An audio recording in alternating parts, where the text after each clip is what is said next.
প্রথম আপনাদের সামনে বক্তব্য দিক নির্দেশনামূলক বক্তব্য রাখবেন বাংলাদেশ মুক্তিযোদ্ধা সন্তান সংসদের চেয়ারম্যান জনাব সোলেমান মিয়া।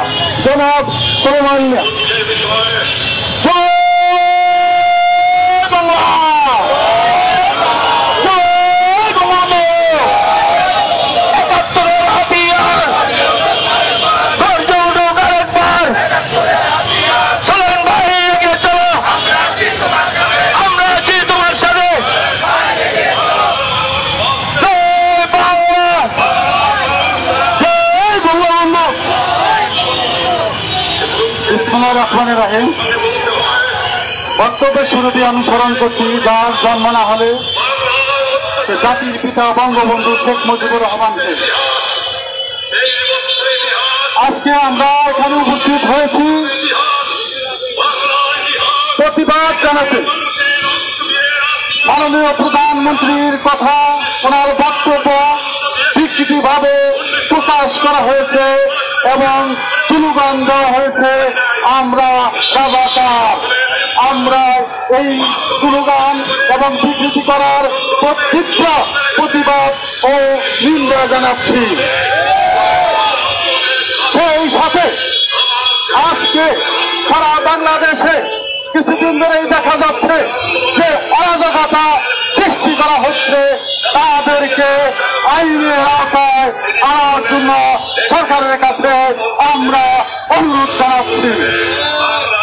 আমরা টেলিভিশনে দেখতে পাচ্ছি জনভোগান্তির সৃষ্টি করা হচ্ছে এবং মানুষ তারা বিভিন্নভাবে আজকে কষ্ট করতেছে, রাস্তায় সঠিকভাবে সঠিক সময় পৌঁছতে পারছে না, অবস্থান তারা রাস্তা অবরোধ করে রাখতেছে।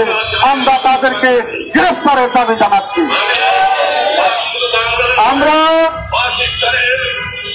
সরকারের কাছে বলতে চাই যে যা নিজেদেরকে রাজাকার দাবি করে তারা অবশ্যই দেশের মঙ্গল চায় না, তাদেরকে গ্রেফতার করা হোক।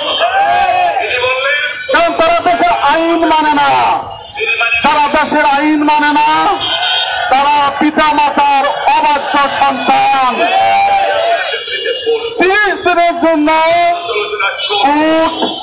সেই রায়কে স্থগিত করেছে। তারা আন্দোলন করলে 30 দিন পরেও করতে পারত, তা না করে এখনো আন্দোলন চালু রাখার কারণ উদ্দেশ্য অন্য। এটা একটা খুবই ষড়যন্ত্র, তা স্পষ্টই বোঝা যাচ্ছে। একটি মহল তারা রাজনৈতিক ফায়দা লুটার চেষ্টা করতেছে তাদেরকে দিয়ে। এই মহলে যারা কুশীলব তাদেরকে অনতিবিলম্বে গ্রেফতার করা হোক। আর যদি 26 তারিখের মধ্যে যদি এইসব সন্ত্রাসীদেরকে গ্রেফতার করা না হয়, আমরা 27 তারিখ সকাল থেকে শাহবাগ চত্বর সহ আমরা ঢাকা শহর নিয়ন্ত্রণ করব। আমরা শাহবাগ অবরোধ করব 27 তারিখে। যদি এদেরকে গ্রেফতার করা না হয় আমরাও দেখিয়ে দিব আমরা বীরের সন্তান, আমরাও পারি। কিন্তু জনদুর্ভোগের কথা চিন্তা করে আমরা রাস্তাঘাট অবরোধ করি না। আজকে ধন্যবাদ জানাচ্ছি আমাদের পল্লবী থানার নেতৃবৃন্দ সহ সহালি মিরপুর এই অঞ্চলের নেতৃবৃন্দদেরকে। তারা সুন্দর একটি প্রোগ্রাম করেছে এবং এভাবেই আমাদেরকে প্রতিবাদ করতে হবে। আমি সেই সাথে সারা বাংলাদেশের আমাদের নেতৃবৃন্দ যারা আছেন তাদেরকে বলবো, আপনারা আপনাদের বিক্ষোভ কর্মসূচি অব্যাহত রাখেন, মাঠে থাকেন, রাজাকারের সন্তানদেরকে প্রতিহত করেন। এবং আমি এ পর্যন্ত বিভিন্ন জেলায় বাংলাদেশ মুক্তিযোদ্ধা সন্তান সংসদের উদ্যোগে আমাদের বিক্ষোভ কর্মসূচি অব্যাহত আছে, তা অব্যাহত রাখার জন্য আমি আমার নেতৃবৃন্দদেরকে আমি অনুরোধ জানাচ্ছি। আর 27 তারিখে সকল সকল বীর মুক্তিযোদ্ধা সন্তানদেরকে আমি ঢাকায় আসার জন্য আহ্বান জানাচ্ছি। আমরা দেখিয়ে দেব বীরের সন্তানরা এখনো পায়।